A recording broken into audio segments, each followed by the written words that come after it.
This program is presented by University of California Television. Like what you learn? Visit our website or follow us on Facebook and Twitter to keep up with the latest UCTV programs.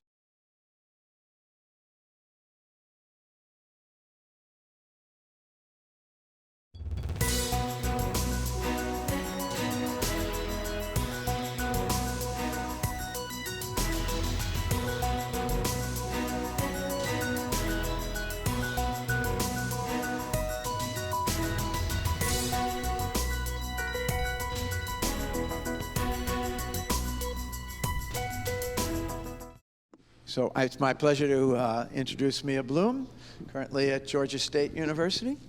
I like the way he says currently, because you never know where I'm going to be next. Where is she now?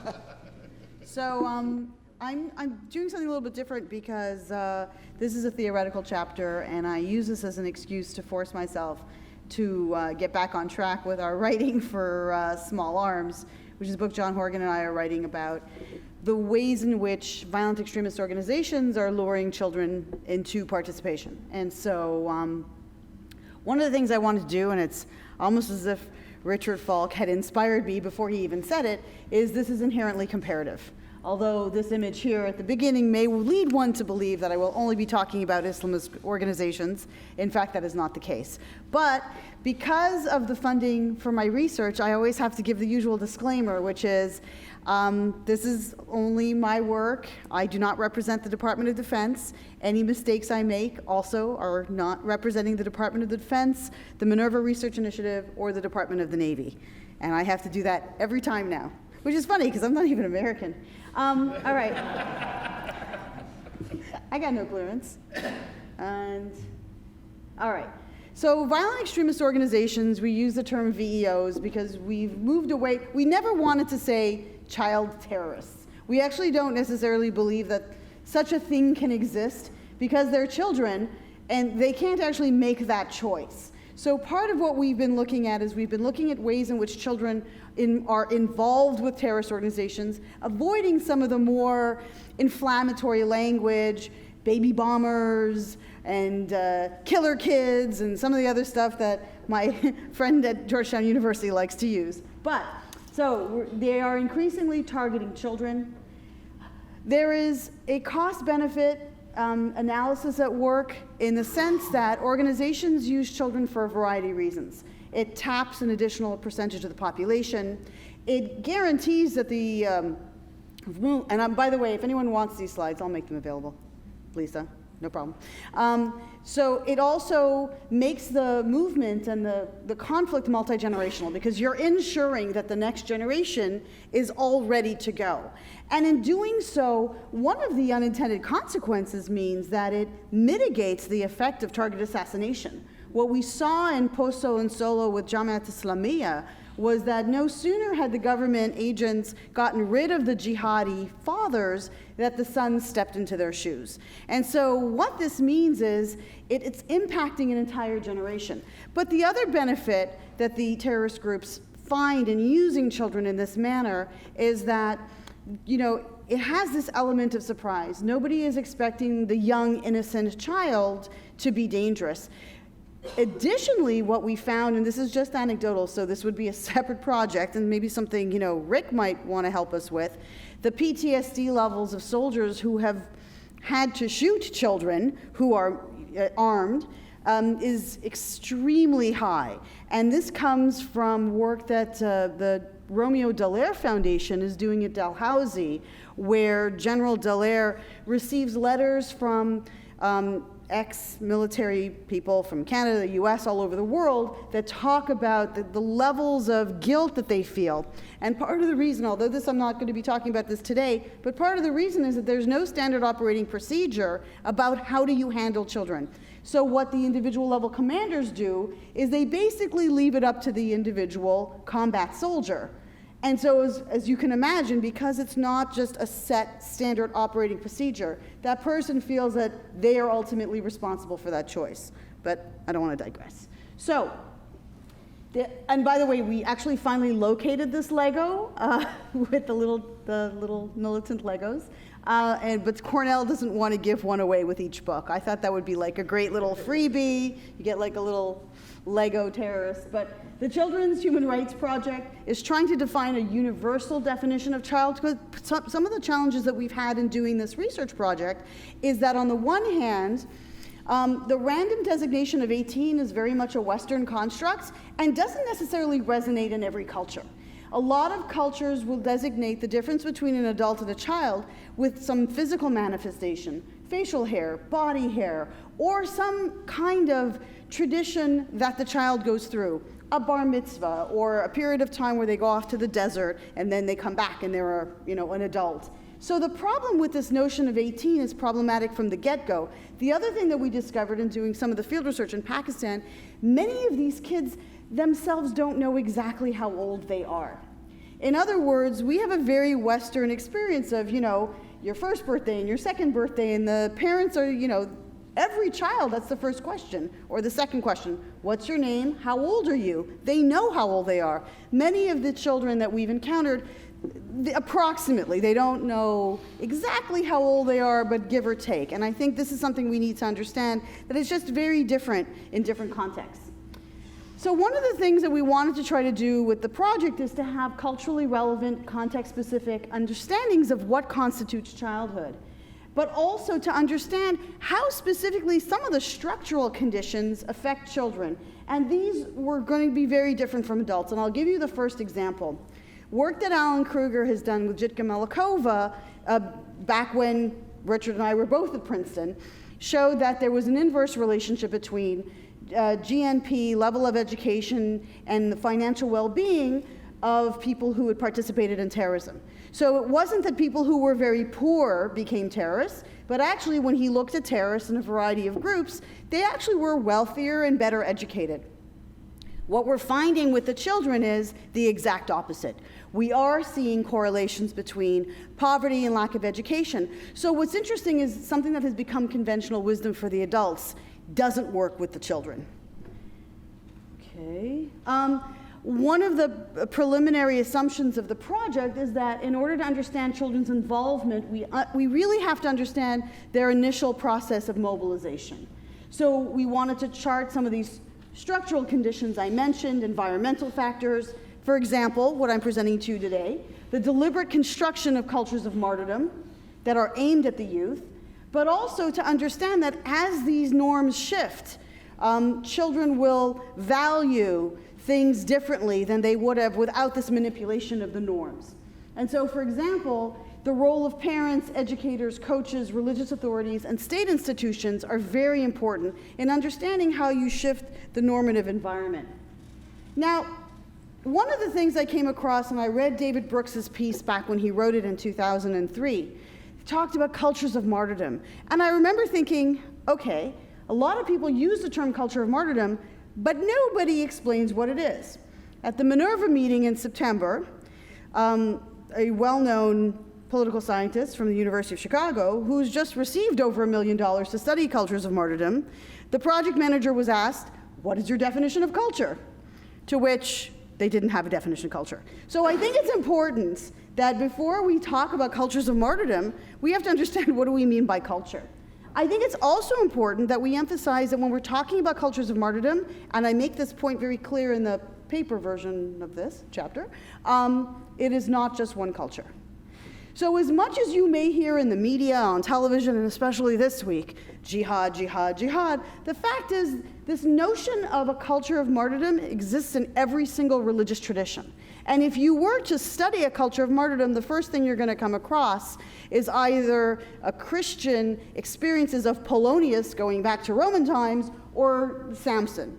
So what I wanted to try to convey to you is the diversity of the cultures of martyrdom. Now, the culture of martyrdom is very often embedded with the Durkheimian notion of self-sacrifice and altruism. And we've seen this in Irish republicanism, either for the martyrs from the very old, from the original IRA, or from the hunger strikers from the time of the Troubles. We've also seen this with a culture of Tat Kodai in Sri Lanka, and like you have in Islam and like you have in every other tradition, there is a distinction between self-sacrifice and the word that's used for suicide. Because in all of these traditions, I guess barring the Buddhist, Hindu, accepting those, but of the Abrahamic traditions, the antagonism towards suicide remains very clear. I have in the middle here, though, the well-known, Richard talked about these images that stay with us. We have this well-known image from opposition to the Vietnam War of the Buddhist immolating monks. And I think that the difference between the self-sacrifice and the way in which we've come to understand martyrdom has to do with whether you're the only person who's injured or whether in the process of killing yourself you take a few others with you. And I think that the Gambetta chapter on self-immolation is fantastic and does a better job than what I can do right now. So I would recommend if self-immolation is one of the things you're interested in. Now, the culture of martyrdom that we are most familiar with would be in places like Iran, Pakistan, Palestine, Israel, that are targeting youth in very specific ways. So what we wanted to do in this chapter is break down how do you construct a culture of martyrdom that is targeted to youth. One of the ways we've seen it, and this is again very popular, is Hamas TV for very young, and we're talking children under the age of 12, has used both language and imagery that is going to resonate with very young children, but the message is a very adult message. And so everyone's heard about Farfour, the jihadi Mickey Mouse. At the end of Farfour's run on the television, Israeli soldiers came in and killed Farfour on air, much to the great chagrin of the children. But then I said, oh, wait, look, I found a cute little duck. I was like, oh, that looks like a Peeps duck. There was a little Easter bunny. So there's a little fuzzy bear. So basically, they use imagery that children can identify with, but in order to convey panic or worry, they're not going to talk about nationalistic ideas. In one of these, you'll see here, it's like when the Jews destroyed my home and I couldn't find my notebook. I mean, that's the kind of panic a 10-year-old can relate to. Oh, I can't find my notebook and I have a test. They're not going to be able to panic about the onslaught of Israeli soldiers or the loss of the olive grove. That's going to be above, their bailiwick. But a child can understand the panic of losing your notebook. The other thing that we've seen is the manipulation of children's textbooks. I have an example here from Nazi Germany. We have examples of Mickey Mouse in terms of the way in which they portrayed African Americans in the 1930s and 40s, as well as this is a snapshot of a child's textbook talking about martyrdom to children. The issue of having it in the environment, Elisa said something about out of place and in place yesterday, about being in environments in which it is all around you. It becomes a normalized discussion. It becomes almost routinized in the daily expression of martyrdom that every time you walk by a wall, there are depictions of martyrs. And what I've done here is I've depicted martyrs, one of them being the very first suicide bomber in Iran, Hossein Fahmideh, very young 15-year-old, who not only, and I couldn't find a picture of this because Bob Baer has it in his documentary, of the lunch boxes with Hossein Fahmideh's image, that kids for a whole generation in Iran took their lunches in a Hossein Fahmideh lunchbox. But as you can see, the idea of these murals, whether it's the Warsaw Ghetto or whether it's Bobby Sands, to convey the sacrifice. And in many ways, in these cultures, the people who are martyrs are their superstars. So streets, posters, graffiti, all featuring martyrs are everywhere. And the children, I have a still here of the kids just hanging out at the wall. I mean, it's everywhere in, Nablus and Palestine, the West Bank, but not just. It's in places like Pakistan, it's in places like Iran, it's in places in which you are trying to convey to this next generation the benefit of death over the benefit of life. And this is really, it's a sale. Now, I added one thing 2 days ago, but I had this before.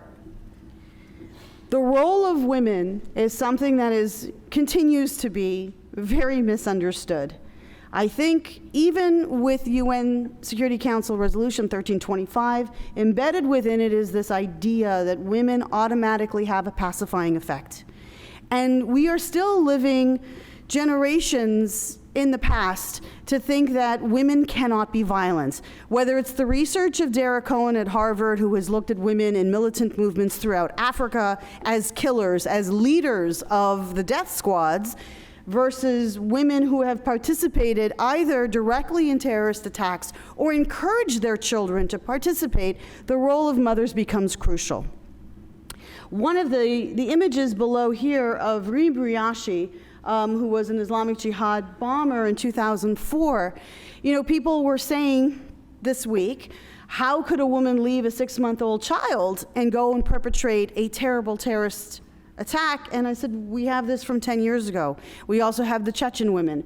We have a woman like Martyrdom Farhat, who became a superstar, in fact, was elected on the Hamas ticket, and in part because 3 of her sons became bombers. So part of it is this notion, and Hamas sort of went to the next level on making a series of commercials depicting Reem Riashi, that ultimately the jihad was more important than her child, and conveying that that is the ultimate, like Sumaya, at the time of the Prophet, who was, again, the very first martyr in Islam, turned out to be a woman in 615, this idea that there are things that are more important even than motherhood. So the role of mothers becomes crucial, both in terms of exacerbating the situation, normalizing violence, reproducing a culture of violence within the family so that the children are raised with the ideology and the ethos, as well as the fact that we've seen women can be really important in CV, in countering violent extremism. One of the ways in which a friend of mine is the leading Salafi police officer in the UK, and one of the things that he has done when dealing in a hostage crisis with a Muslim who's holding hostages, he calls their mother. The mother, this idea of disappointing your mother is very powerful, and it's one of the ways that is very effective to convince someone who is fully committed not to go through with it. But the question then is, so we've got women who are helping and women who are hurting, and how do we make that distinction? So what we did, so Ian and I, Ian Elliott, who is at the University of Birmingham in the UK now, we looked at the literature on grooming by pedophiles, and we only changed 2 words. The word we changed was, we added the phrase culture of martyrdom,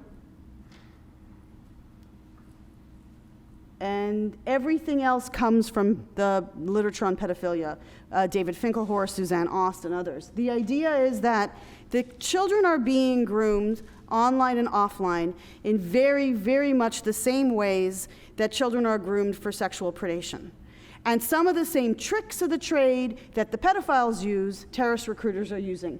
And this has everything to do with which child is selected, because as you know, not every child becomes a bomber. It's one of the ways in which Daesh or ISIS is able to convey to children that you want to be an ISIS cub. They make it a competitive sport that you have to win that position of being a cub. But as well as the fact that what is the use of deviant peers or intermediaries? We know from the research that the children are rarely recruited by much, much older adults. Instead, there's an intermediary who is either slightly older, but certainly someone to whom they can look up and admire, that is very often the node, the person who's the intervening variable between the recruiter and the target. We've also seen this notion of rapport building. I'll give you an example. Aqsa Mahmood, who is the recruiter for Daesh or ISIS from Scotland, she's very often the person who is recruiting women from the UK. Because if you are from the UK and someone is talking to you about PG tips and Jaffa cakes, that's going to resonate. They have a different set of celebrities and different music. And if you're talking to an American about a Jaffa cake, they're going to have no idea what you're talking about. And so the idea is that Huda Muthani from Alabama is targeting American women, while Aqsa Mahmood is targeting women from the UK. The idea is that it's important to build rapport, because it's in that building of rapport that I then think Lars's research kicks in. to alienate the person from the family by creating a substitute and new family. And again, this is precisely what pedophiles do. They convey this notion of isolation from the existing family, keeping secrets, okay, it's just between you and me, don't tell anybody, and then they build upon there. The other thing we've seen is that the process looks very similar in terms of the process of desensitization. John and I finished the chapter on looking at the processes of socialization, which actually included everything from selection to finally having the children involved. So they went from being observers of violence, they had to witness it, to then participating. And this is precisely what pedophiles do with regard to sort of sexual engagement. They don't start right away, well, you know, Sandusky may be different, but they don't start right away, they don't jump the child. Usually what they do is there's this process of grooming, there's tricks, there's treats. They'll make the child watch pornography before they try to get them to engage in pornographic or sexual behavior. And so the idea is they go from being passive observers to fully committed participants. Now, when we're looking at this, we're looking at societal influences, we're looking at the role of teachers, parents, and coaches, because ultimately the adults in these scenarios, both for the pedophiles as well as for the children being groomed, need to be on board in order to allow the terrorists or the pedophiles access. And you know, for those of you that haven't seen the Spotlight film, I highly recommend it, but the idea that the parents let the priests have access to the children was crucial, because at the end of the day, if the parents don't let anyone near the child is less at risk. I'm going to stop here because I just got a red flash. And thank you again for your time. I know this is very, very new. I'm working on the paper, but the paper is looking at traditions of martyrdom and self-sacrifice in all the religious traditions, and then going to break it down into what are the specific elements, whether it's education, textbooks, the environment, streets, parks, squares. And this is not just focused on one particular religious tradition, but we're looking at it in all of the traditions. Thanks so much for your time.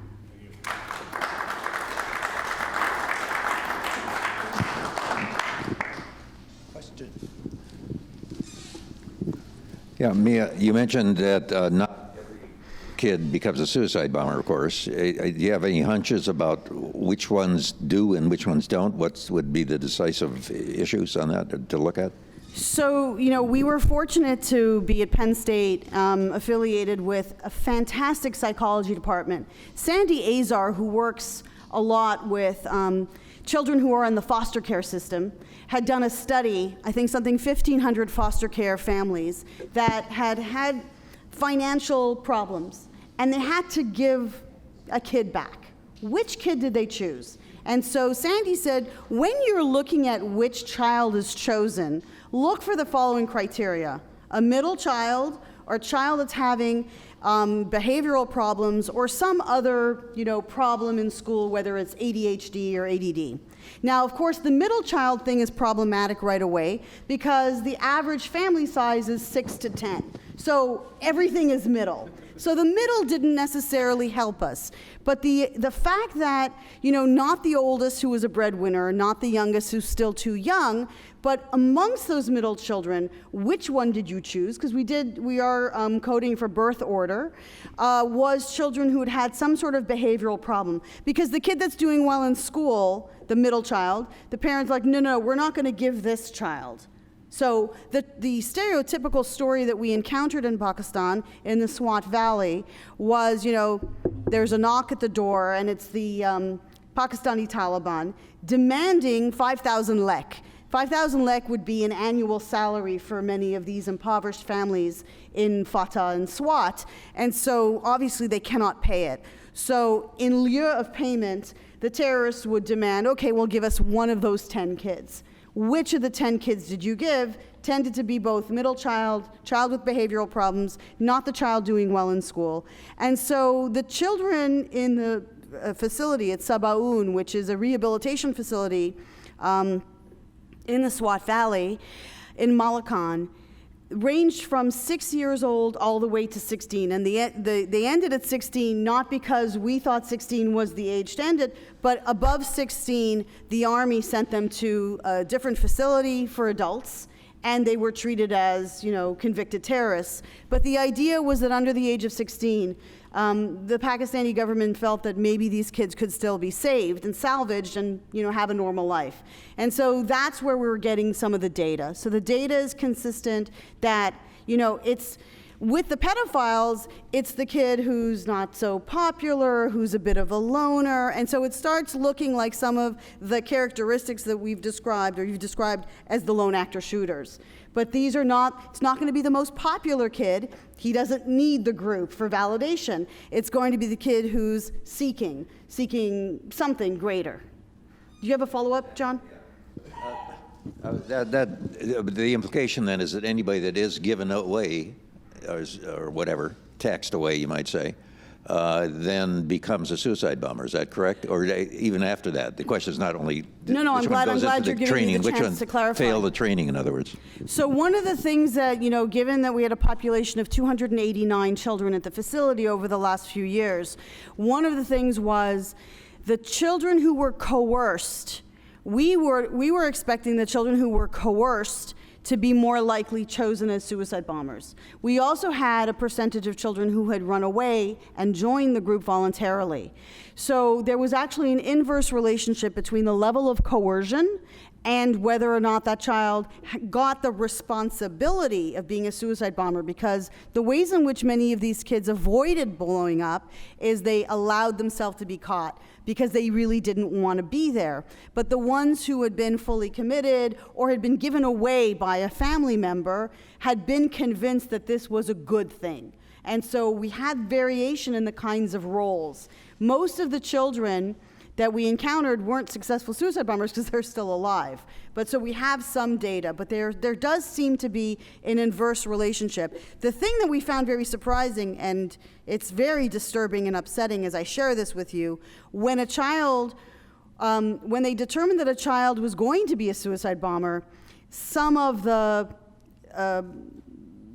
commanders passed the boy around and fiddled with him and took advantage in exactly the same way that the pedophiles do. And so at this point, they just figured there's nowhere for him to go, because they've now done something that is so shameful in the society that, this child isn't going to try to run away. No one will take him. And so we started to see this not just among the Pakistani children, all of whom in our sample were boys. We also started to see this in the Afghan situation of boys who had been bachabazi, the dancing boys of Afghanistan, who are passed around. If they're not adopted into the family by being married off to the warlord's daughter to keep them close, they were funneled into some of the Pakistani Taliban groups to be bombers for the same reason. There was nowhere to go back from there. So it is a very strange intersection of gender-based sexual violence and motivation for being a terrorist or a suicide bomber, because there isn't really a choice. They're given no choice, because the alternative is a life of shame or to be killed by members of your family for dishonoring the family name. Sorry, I knew it was upsetting. I tried to clean it up a bit. Okay, I was looking around to see if there was anyone asking a question, but I will. So you began with child soldiers, but actually, for the most part, you've moved away in terms of what was the second half. Because of the culture of martyrdom part, Because of the culture of martyrdom. So, so we begin with the child soldiers, and so the conundrum you raised in terms at the beginning, for example, about how the military handles confronting child soldiers, there actually doesn't apply to this particular part of the study.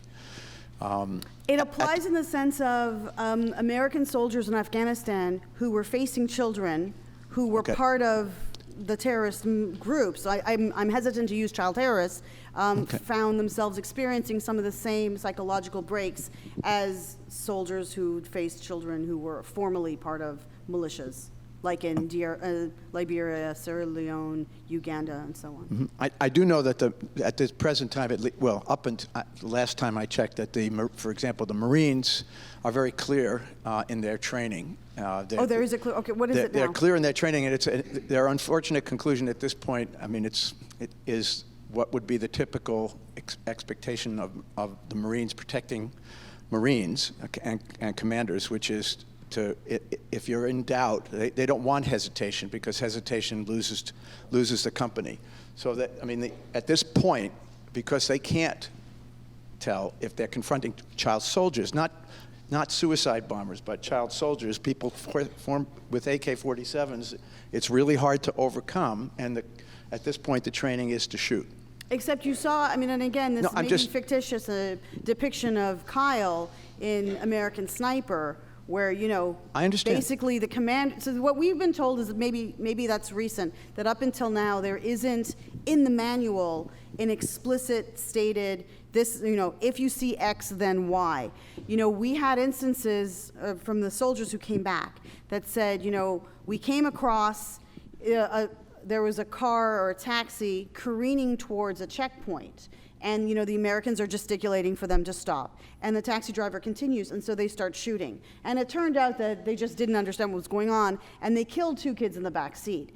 And then there was, you know, you had to answer for why that occurred. So what happened was, the next time they saw kids, even though these kids were burying IEDs on the road, they didn't take them out. They basically said, okay, shoo, go away. So the problem is that it was, in many ways, maybe that's changed, and then I'm glad for the correction, it was very much on a case-by-case basis. Yeah, you can be sure that many of the soldiers will need psychological assistance afterward. I mean, there's no question about that, but that's a different issue. And I'll get the new Marine Corps. But the other thing, I think it's important in terms of, I was trying to follow some in terms of, you've got the force recruitment and the what's called television socialization that you showed. But the television socialization you showed, of course, was not in the particular case of the kids that you're studying. Oh yes, we're looking at Palestinians. Okay, well you said Pakistanis. We're looking, no, so the Pakistanis, we actually have interview opportunities. Okay. But we're looking, so the idea is to compare across not just Islamic groups, but Islamic, non-Islamic. So we're looking at Ugrish Sinn Féin, for example, which is in Northern Ireland. Okay, so we have, in either case, you have this coerced group, yeah, right? We have large numbers, we know that there are large numbers of coerced child soldiers in various African contexts, Lost Boys of Sudan, you know, we have a long history of that, et cetera. And the question, I see, you make mention that you're looking at the difference between their being chosen for suicide bombing, but there's, obviously, what about all these other possibilities in terms of fighting? I mean, what's the distinctions there?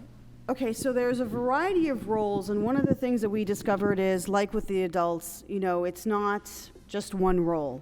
You can hold multiple roles simultaneously. Most of the kids from the Pakistani group, when they were arrested, when you ask them what do they do, oh, we were just porters and cooks and we cleaned things up. But inevitably, that's sort of how you start. Eventually, you're given more and more responsibility, and you're told to do things that are more and more horrible, which inevitably means that the children are traumatized. So even like the worst cases where children have engaged in ultimate violence, they're still in many ways victimized themselves because they've been exposed to the trauma.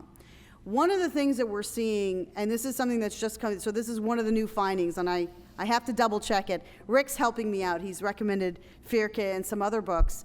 One of the things that I'm seeing is that as there is a culture of martyrdom that embeds itself and becomes, you know, routinized on a day-to-day basis, the processes that they used to do in order to prepare someone to be a bomber are no longer needed. So when I wrote Dying to Kill 12 years ago, And you would prepare a suicide bomber, you would bury him alive in a grave, not cover him up with dirt, but you would put him in the grave to show that, death will not kill you. And you would convince them that the martyrdom will be like just a tiny pinprick, and that it'll be, in a second, you'll be in, heaven by Allah's side with your huris and everything else. They no longer need to convince people to do it because the kids are sort of pre-convinced. Because this idea of martyrdom is something that people aspire to.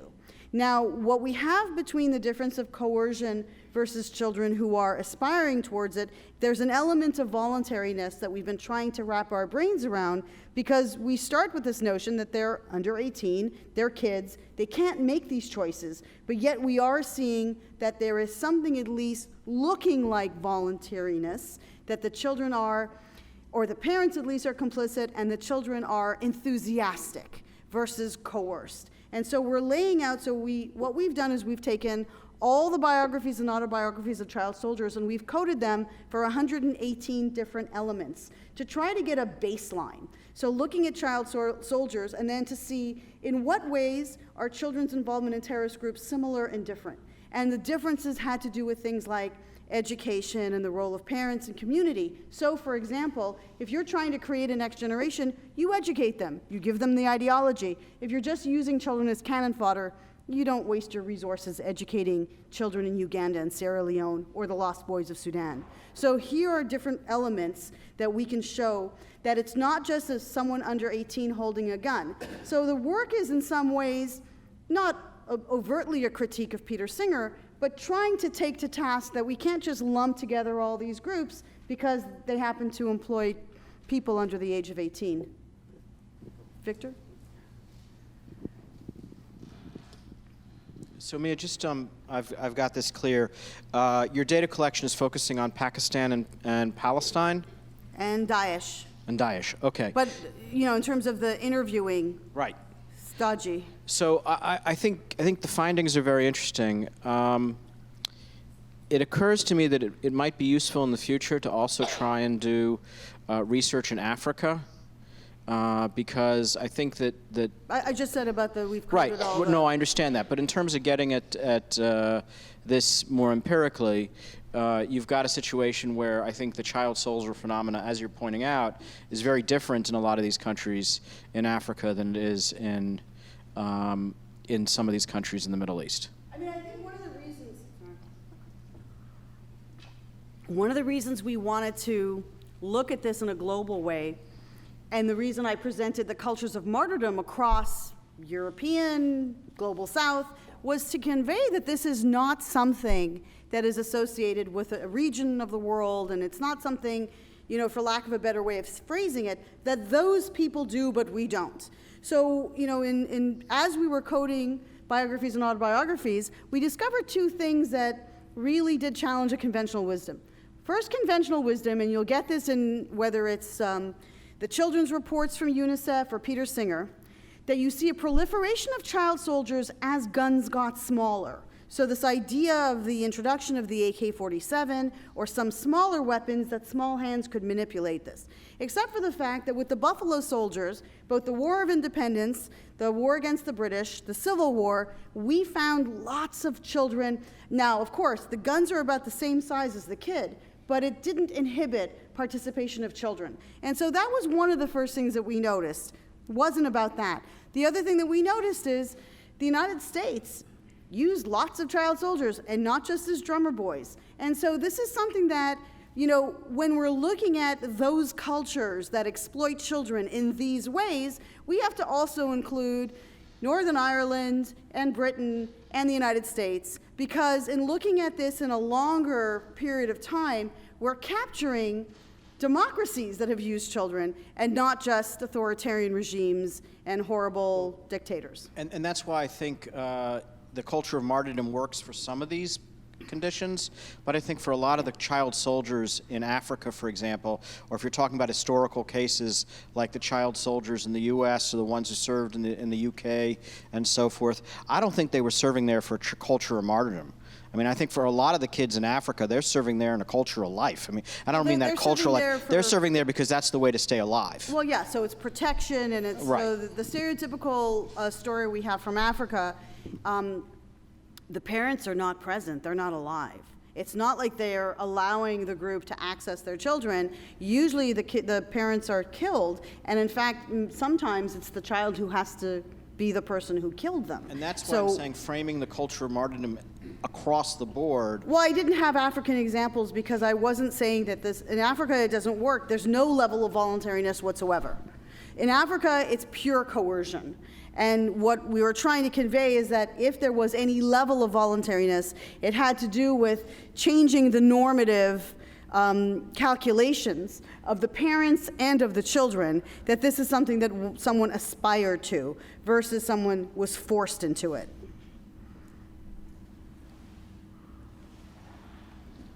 Right, take advantage, and we'll stop right there. Thank you very much. Thank you. Thank you so much.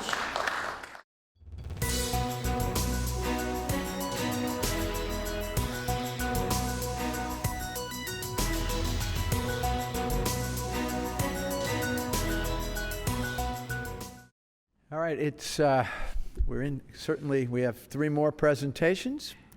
Hey, we're lucky. They've all been good. And I expect that was not even implied. I'm going with the statistical probability that we will all be good. And so it's my great pleasure to introduce Laura Dugan from the University of Maryland, and I should mention that we had also invited Erica, but she was unable to come. So Laura is presenting the paper on their both behalves.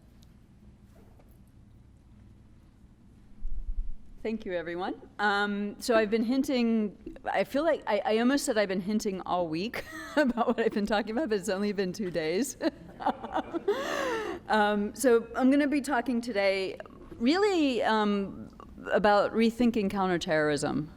We've talked a lot about constructing terrorism, and a lot of what we've discussed in the past couple days have been about how do we address terrorism in ways that are different from how we typically do it. And so let me start by talking about rethinking counterterrorism. And I just pulled some quotes from famous American presidents that show general attitudes toward terrorism. So you can see the first one is from Reagan: "Let terrorists beware that when rules of international behavior are violated, our policy will be one of swift and effective retribution." And that's something that certainly has played out since that quote in 1981, I believe it was. And then you could see George Bush used some famous lines: "Wanted dead or alive, smoke them out, bring them on."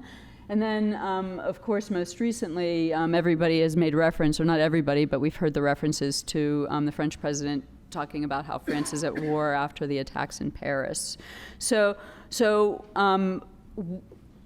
from a criminological perspective, but I'm sure from all of your perspectives as well, this is very much about deterrence, right? We show them that you will be punished if you continue to do these things, or if you do these things, you will suffer, basically. So those are the general attitudes. Now, with those statements, and in the paper that I gave, I talk about the long history of how that's been an important idea, at least in the U.S. criminal justice system, but in a lot of the justice systems across the globe, this idea of deterrence. What do we really know about the effects of deterrence on terrorism? I'll show you some findings that we've done. This is a study that we did actually not like 10 years ago, but this is just looking at aerial hijackings, and these are three big interventions in the early 70s, and we analyzed the effects of these interventions on different types of hijackings. The bars below 1 means that they have an effect on reducing the risk of hijackings, but what I want to point out is that when we looked at just terrorist hijackings, we had no effect, and so that suggests that terrorists are a little bit different from regular hijackers. this is a paper we did a little later in Northern Ireland looking at some main interventions by the British government on Republican terrorism. Looking at the same types of bar charts, what you could see is that there seemed to be some possible deterrent effect with Operation Motorman, which is a big surge of military in the area. However, what we found is that with 3 of the interventions, we had some evidence of backlash.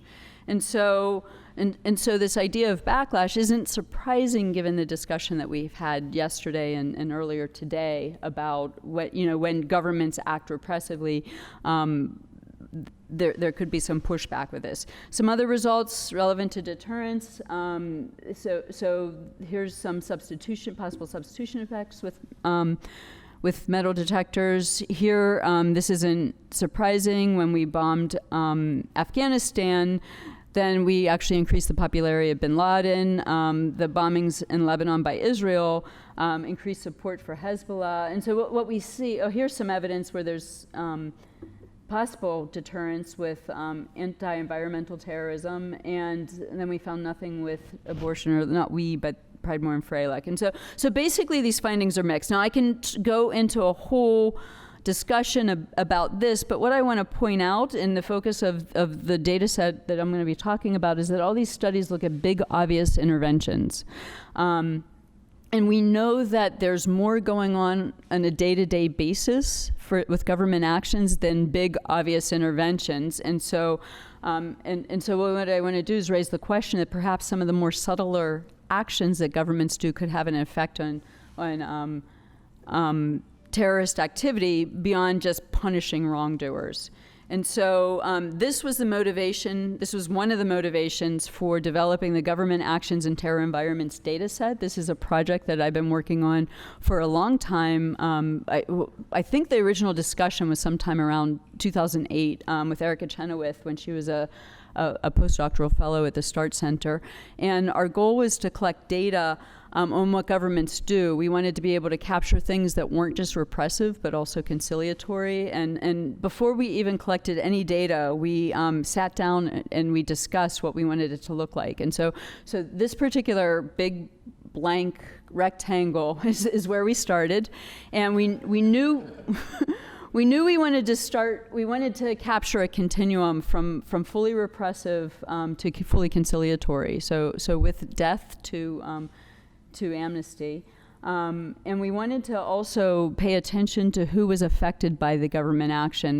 Was it discriminate? Did it only affect the terrorists or the terrorist suspects, or were innocent people or the constituencies affected by it? We also wanted to pay attention as to whether the action was material. So we wanted to capture both material action and non-material action. We wanted actions by multiple actors, so including the judiciary. We wanted actions by police, politicians, and military. And so this is basically what we started off with. And I'm really pleased that I keep presenting the same graph because we were able to pretty much stick to this model. And so this gives you kind of a sketch of our goal, but also what I feel like we've pretty much achieved. So I'm going to look a little bit closer at this scale from repressive to conciliatory, or from conciliatory to repressive. It's a 7-point scale, and this line here, this chart right here in red shows you how we define the scale measures. So at the top left it says accommodation, full concessions. In black what you see are examples that are drawn from our Gate Israel data set of actions that fell within these categories. So accommodation, full concessions was coded as a 1, whereas on the bottom right, extreme repression, and it says deaths because we coded as a 7 anything that could lead to deaths. It didn't necessarily lead to deaths, but it could. So raiding of towns and so on and so forth. And so you can see we went from full accommodations. We had material actions that are conciliatory, like lifting a curfew, releasing prisoners, conciliatory statements like praising Palestinians, agreeing to hold talks, expressing optimism about relations. We had some neutral codes for things that were like infighting about Palestinians, and in this case it's Palestinians, failing to reach an agreement, investigating an attack, which is a fairly neutral action. To then on the more repressive side is verbal conflict. So we, again, as the closer you are to the middle, it's more about non-material things, blaming for an attack, denying responsibility for some actions that somebody on their side had done. Physical conflict, again, this physical conflict means not with no real threat of fatalities there. So sealing off, imposing a curfew, arresting, and so forth, and then extreme repression. So this is the code. This is what we came up with, and what I want to point out is that some of these actions affect only the terrorists, but others affect a broader constituency. This is something actually inspired by the work of Clark Macaulay. Actually, a number of these things were inspired by his work, but I did a project with him where we really stuck to me how important the constituency may be in terms of the activities of the terrorist organizations. And so I'm going to look at this a little bit closer. Coming from a criminological perspective, criminologists talk a lot about deterrence. There's a lot of literature out there about deterrence, and criminologists talk about specific deterrence, which is about punishing the offender, and the idea is that if you punish the offender in a way, then the offender won't want to do it again. And you know, there's evidence that might or might not work, but then there's general deterrence, which is when you see somebody else being punished, you don't want to do it. So you want to have a broader effect than just on that. And so we have that listed there under punishment of deterrence for repressive actions. But what we want to do is also look at the conciliation. And with that, we also have discriminate conciliation, which is basically directed toward the guilty, or it's basically I call it being nice to terrorists. And the idea here is that this is an act that really only affects those who are terrorists. So it could be like releasing prisoners and such. But then there's general, which is basically conciliation that's directed toward the constituency in general. In the case of Israel, it's the Palestinians. And so really, what we want to do is make sure we captured who's being affected by these actions. So how do we collect the data? It's a very arduous process, but it also works. We start, of course, with whichever countries we're studying. We read up as much as we possibly can about it, just so that we have an idea of what to expect. And then we use a program that's been developed by Phil Schroed called Tabari, which is textual analysis augmented by replacement instructions. So we basically use a computer program to help us with this. We download a lot of news stories, mostly from Reuters news articles. That's what we use for most of the gate countries. And then we filter, we download those, run the program. What the program does is it basically, it first extracts the lead sentence. So this is all based on the very first sentence. And then what it does is it extracts the politically relevant stories based on many, like thousands and thousands of codes from dictionaries that are of politically relevant actions, actors, and so forth. It codes those, and then what we do is we take those and we filter through based on the coding who the relevant actors are, and so on and so forth. And then we human code these. So it's a little bit arduous, but I'm going to show you with pictures what it looks like, just because with this particular group, I would think you might be interested. These are what the lead sentences look like. This is for Sri Lanka, which is one of the countries that we're looking at. So this is from Reuters news articles, and you can see some of these are relevant, some of these aren't relevant.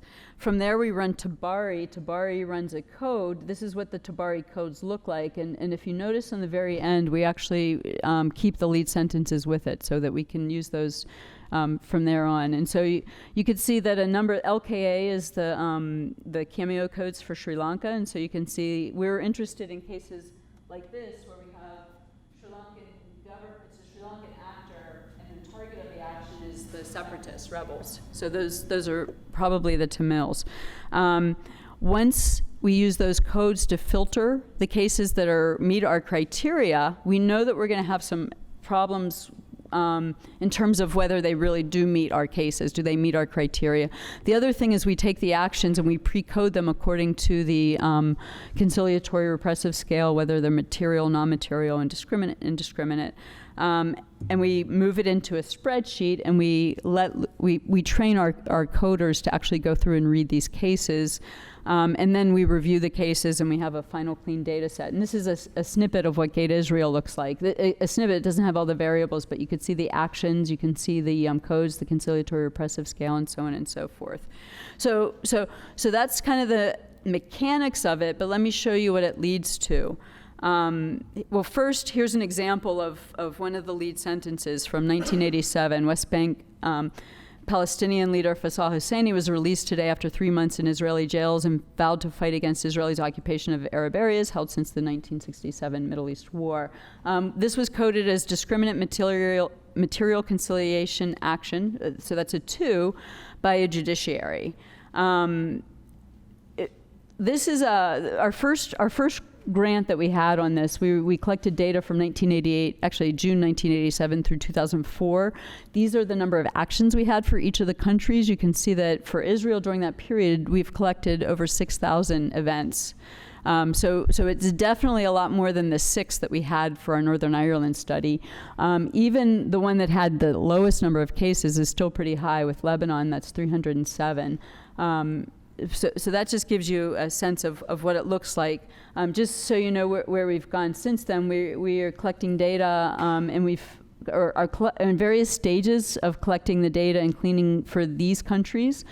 Canada is done. As I think I mentioned in one of my remarks yesterday, we have most of the Clinton years done for the United States, which is really interesting, actually.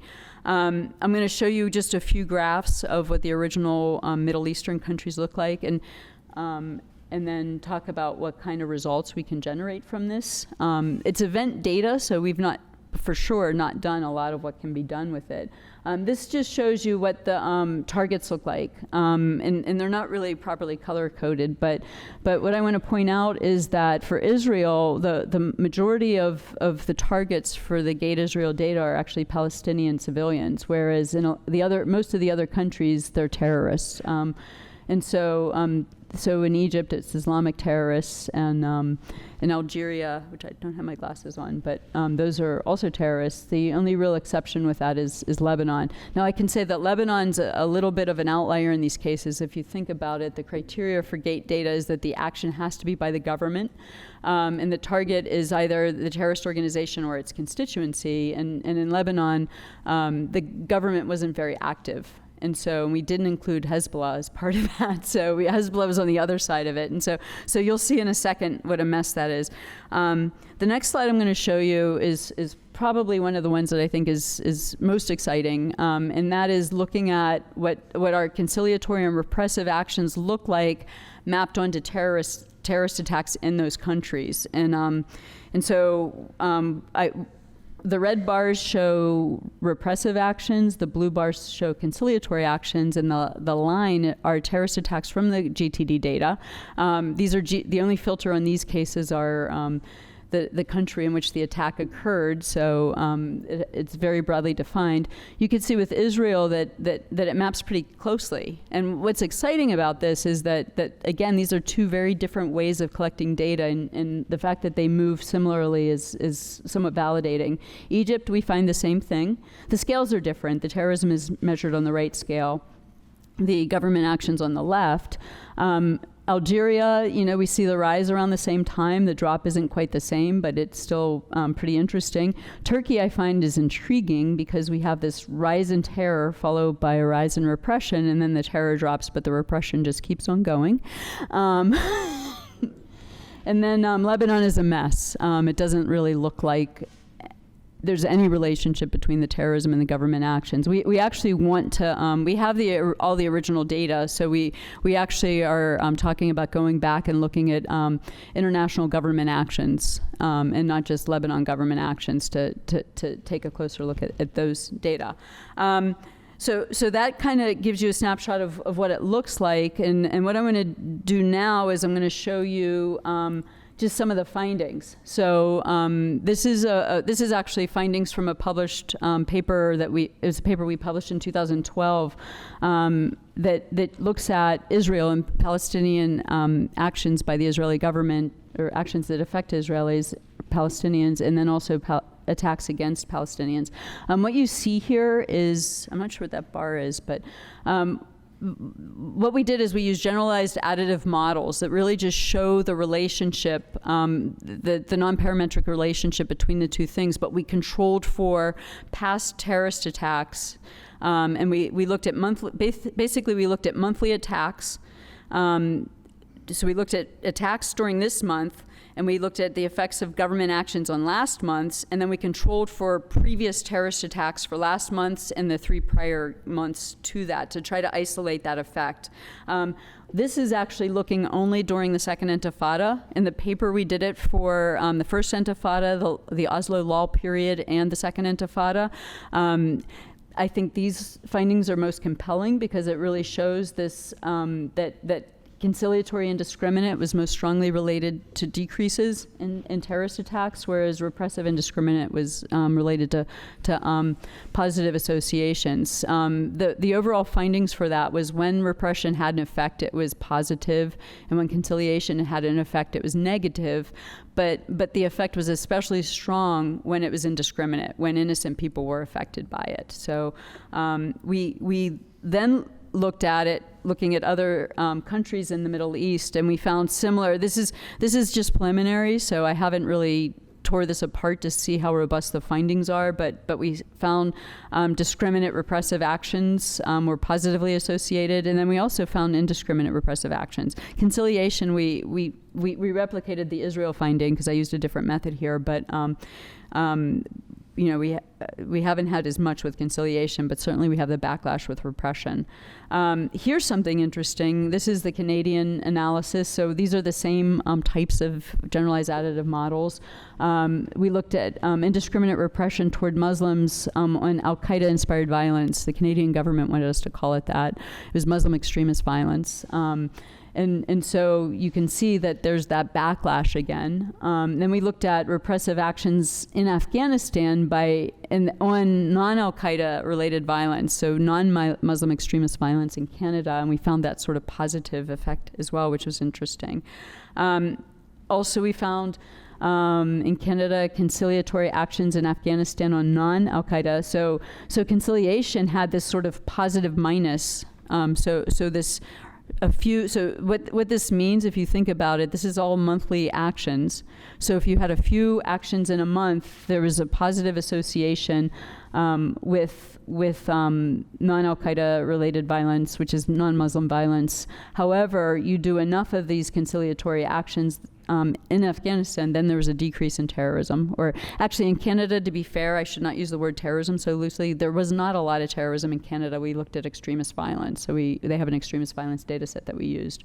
And then here we have some evidence on the right, some evidence of deterrence possibly working with leftist extremism in Canada. So this is discriminate repression. That means punishing the people that are doing things, that are breaking the law, is associated with decreases in that kind of extremist behavior. And then finally, this is from those Clinton years that are almost completed. What we found is actually evidence of deterrence possibly working, with right-wing extremism. And on the right, so we have repressive discriminate seems to work. Interestingly, this finding on the right is somewhat surprising. This is conciliatory and discriminate. So this is basically how this is measured. And had I had the whole 45 minutes to talk, which I originally thought I had, I would have gotten to the guts of this. We coded anything that would really cause either right-wing extremist, or actually the constituency of right-wing extremists to be happy or sad. And so we included a lot of policy actions that go on in the federal government. And so this is when the government was doing things that the right wing would support, right? So this is things during the Clinton administration that were more policy oriented. And so when they were doing things that the right wing would like having bigger restrictions on abortion, it was related to actually increases. Now, and this is pretty persistent. We actually measured this in several ways. We looked at just GTD, terrorist attacks. We looked at, we got hold of a right-wing extremist homicide database, and that held. And then we also looked at right-wing hate crimes. And so anyway, we look forward to disentangle that, and especially as we start cleaning the Bush years, to see if we suspect that that this might be a function of having a Democratic president. And so we'll see when we do that with the Bush and the Obama years. Anyway, so in conclusions, basically, I just want to reemphasize that the cumulative amount of more subtle actions seem to be relevant to terrorism behavior. Deterrence might work for some groups, like right-wing extremists in the U.S., leftists in Canada possibly, but it doesn't work for everyone. And it certainly can't. I agree with everything that's been said, yesterday and earlier today about really deterrence is not there should not be a one-size-fits-all response to terrorism, particularly when it comes to repression. Unexpected backlash is revealed empirically, so it's actually nice to see what people have been saying all along to show that. Constituency does matter. It's something that should be paid attention to, and context matters, because the results do change depending on the context, and that again goes against the one-size-fits-all. And then because of the name of the conference here, I want to say how we construct counterterrorism matters. So thank you.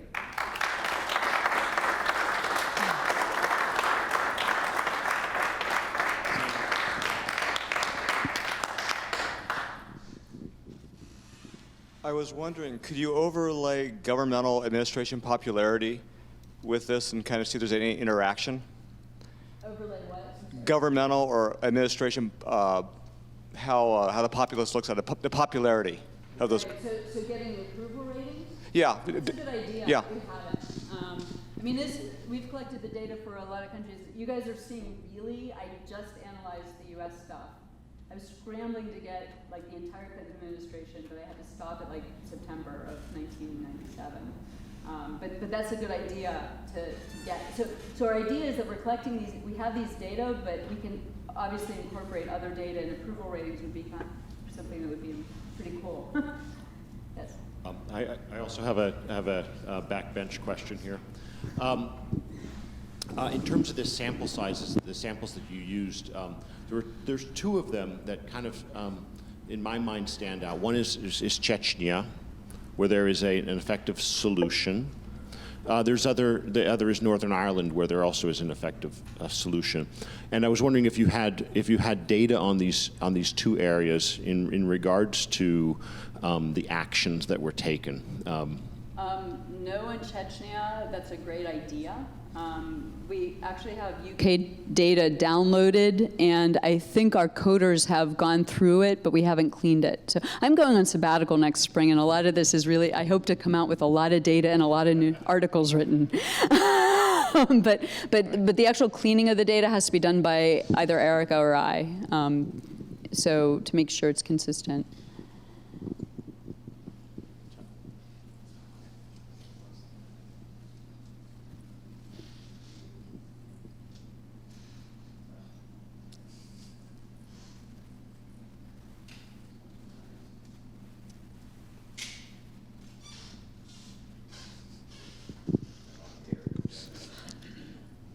Would you talk a little bit more? You're using appeasement as a form of deterrence, right? You're raising the value of or am I wrong in that? If you give them what you want, that's a way of deterring them, making them happier, so therefore they're less likely to do bad things. Is that right? Right. So this is a disciplinary thing. So I've come across this when I've stepped outside of criminology before. So I'm actually using a more traditional form of, when I say deterrence, I'm actually only talking about the effects of punishment or repression. But I know other disciplines look at other ways of stopping as deterring.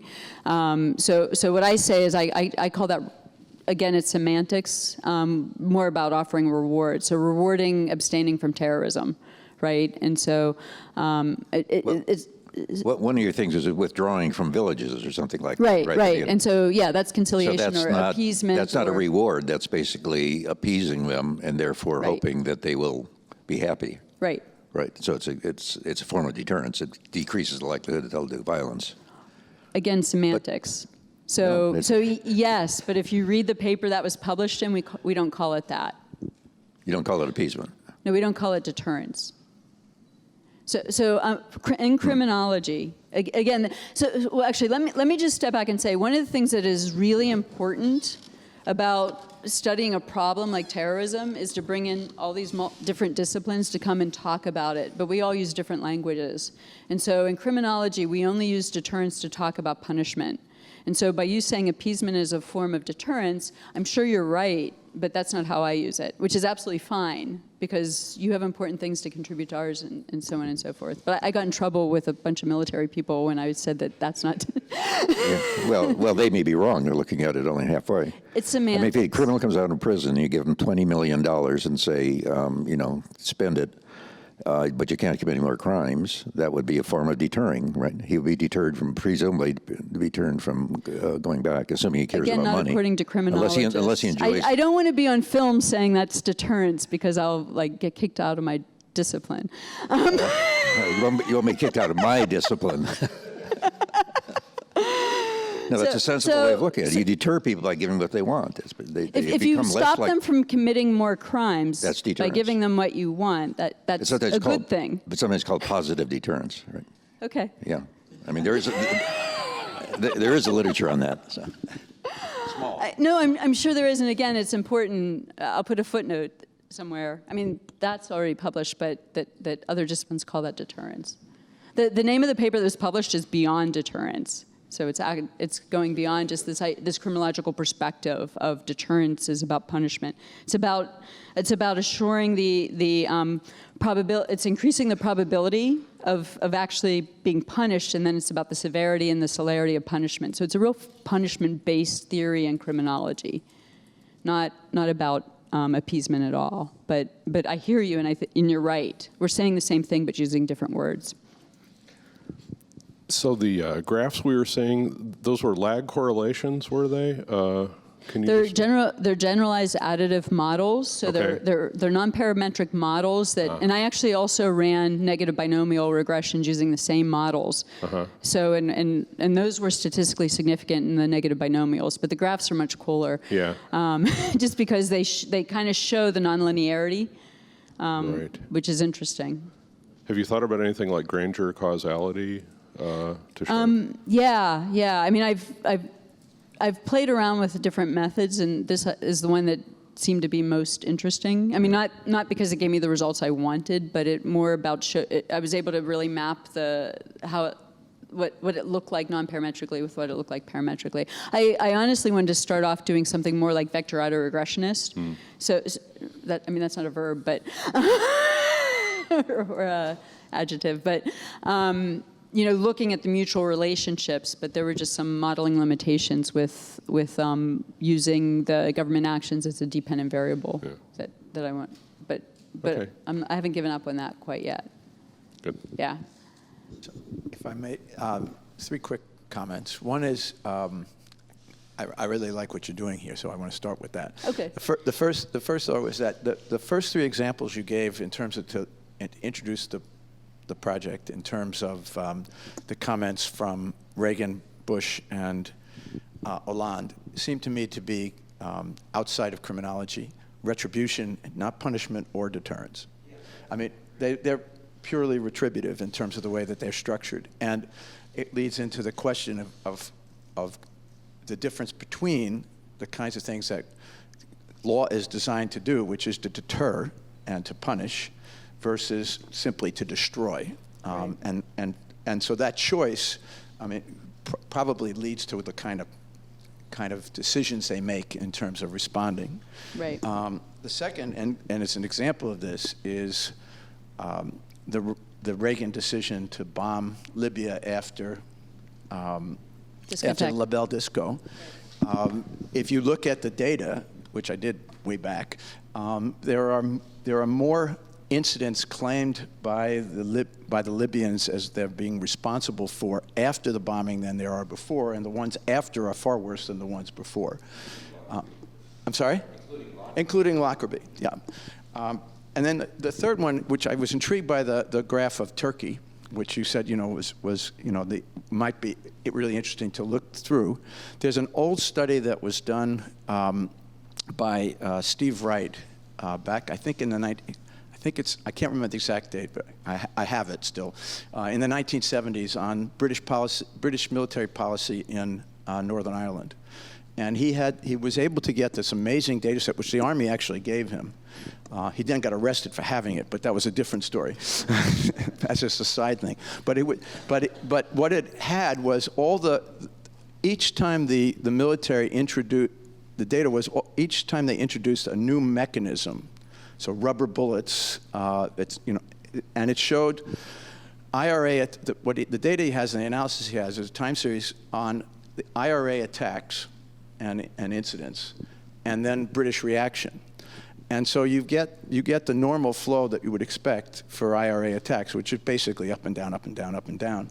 But the British response is, and this is the bureaucratic part, which I think is interesting in terms of mapping on Turkey, is that if you introduce rubber bullets, they use every bullet they are given every month straight across.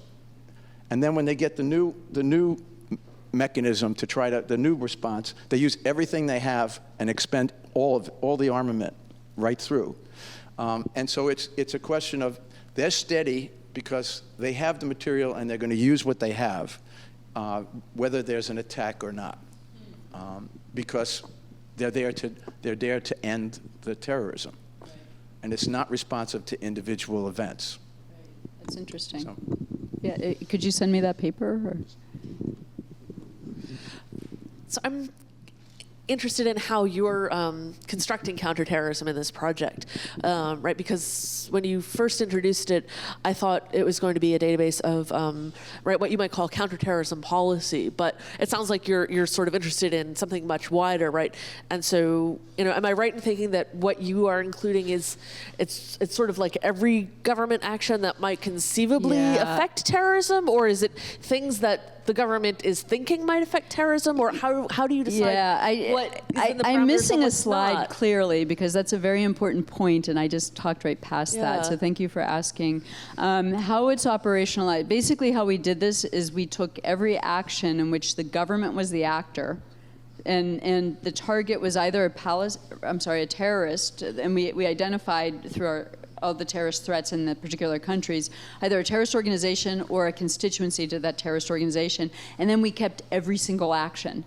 And we're not calling it counterterrorism. Okay. We're not calling it counterterrorism at all. Although I say at the end about rethinking that. The idea is that all actions may or may not matter, and it's an empirical question as to what matters. And so, an example that we like to give is that we have in the data the Israelis putting electrical services in the Palestinian refugee camps. That's in there. So it's in the not case counterterrorism, right, Israel, the but it's relevant because it's an interaction between the two. all Palestinians. Right, and so for different countries, and this is why reading up on all the countries was super important. For every country, they all look very different. So the U.S. and Canada and the United Kingdom, which we've not looked closely at the United Kingdom yet, those are really very different because there's not one explicit terrorist constituency, and they're not really identifiable by the codes that we use. Right, that was my question. I was going to say, in the case of the U.S., right, sort of, okay, maybe you can figure out who the groups are, but who are the constituencies of terrorist groups in the U.S.? So the constituencies that we used, I'm going to show you this just to show you, actually, okay. Don't look at that yet. I mean, because you don't know what it means. You can look at it, but you won't know what it means. So listen to what I'm saying. So basically, the main threats that we looked at, starting from 1987, and we're going up to 2012, I think, are right-wing extremists, Muslim extremists, jihadi. And we also look at, these are attacks in the U.S. or attacks against U.S. overseas. So anything relevant to groups there on both sides. We look at general counterterrorism, so U.S. involvement in other people's terrorism conflicts. So like our involvement with Northern Ireland, we keep that as a general counterterrorism thing. Anti-abortion and then environmental. And so those are the main ones. We haven't had any show up in the data other than those. And so we code those explicitly. We code the actions as to whether they are relevant to U.S. soil or they're only relevant overseas, and then we code where overseas they're relevant.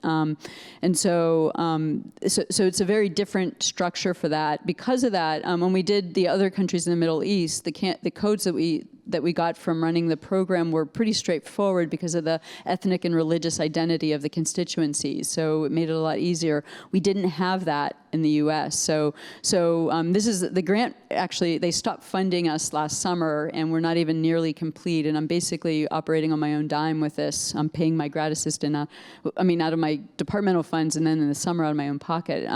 But it's important because it's important data, so we keep it going.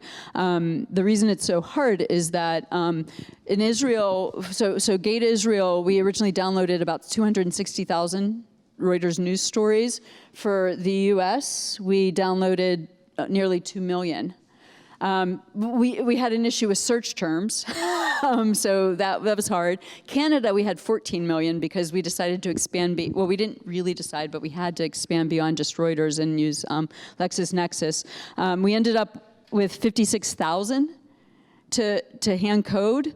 To make it a little easier, we divided it by administration. So these are how the ones to hand code are divided by administration, where, like I said, what we did is I had the RAs go through them just to remove the irrelevant ones and kept anything that was possibly relevant. That left 7,790 to code.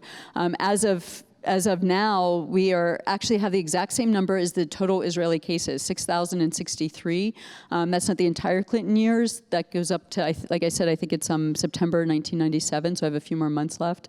So it's a lot of work, but it's really kind of important. I mean, it's like become my reason for living. Well, it's not my only reason, but it's I've become kind of obsessed. It's really exciting work because it's allowing part of a story that we need to tell that isn't available any other way. As Rick was saying, or Clark was saying yesterday, the government's not going to release this information. The government doesn't even have this information. But when we're looking at constituencies, a lot of it in the U.S. is about what was going on in Congress. Now, we had to make some choices because we're not keeping because you know how, especially during the Clinton administration, but we've seen it throughout, the rhetoric used when they're trying to push policies through Congress, they go in these outrageous campaigns. We actually only captured when the policy is introduced, when it's voted upon in the various committee things. So we ignore. We don't keep all of the rhetoric, and we still have quite a few. But we have we have coded the traditional counterterrorism, so the bombings that occurred in Sudan and Afghanistan, and the reactions to Oklahoma City, and all of that kind of stuff is all in there. I could show you. This is the stuff that. Wait, this is all of it. So this is basically just looking at right-wing stuff and right-wing terrorist attacks. You see 1993 is missing.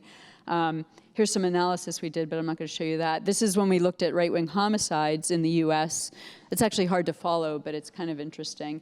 And then, interestingly, I did hate crimes.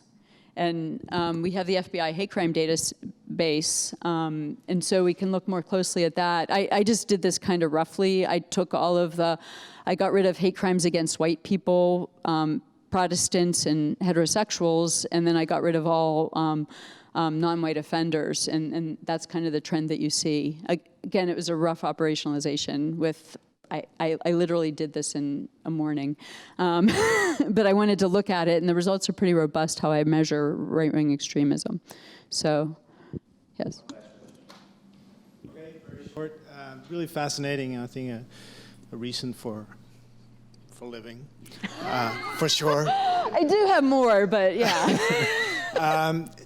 It seems to me with the massive amount of data that you're actually going to have here that there is a possibility of really disaggregating. So this is by month. It would be super interesting from my point of view to go even further down and look at the really action patterns of this and the backlash what you were talking about, how that actually spells out. Have you gone that far yet? Not yet. Sabbatical next spring. I mean, honestly, we really have just by grouping it by conciliatory, repressive, discriminate, indiscriminate, that's still pretty rough. We have the actors. And like in the U.S., we have a lot of, we do code a little bit more specifically, but there were some things that were said about using criminal justice actions versus military actions. That can be looked at. We can look at, it's pretty cool. Very, very, very quick question. So does this account for things like budgets? So for example, maybe your repression and non-repression things wash out. But what really mattered was that there was a big investment in FBI in terms of resources and surveillance, and a big increase in their budget, and maybe that's what caused the effect. Right. So 2 comments for that. Anytime that there were budget discussions that have, like, increases in military spending and things like that, we did capture that when it showed up. However, we also are very aware that we could get external databases and integrate that into the model, so in order to look at that. And so that's something, if we wanted to look at the budgets and how budgets have changed, that's publicly available data that we could actually use to look at that. Great. I think we're all looking forward to your research leave next year and what comes of it. Thanks very much, Laura.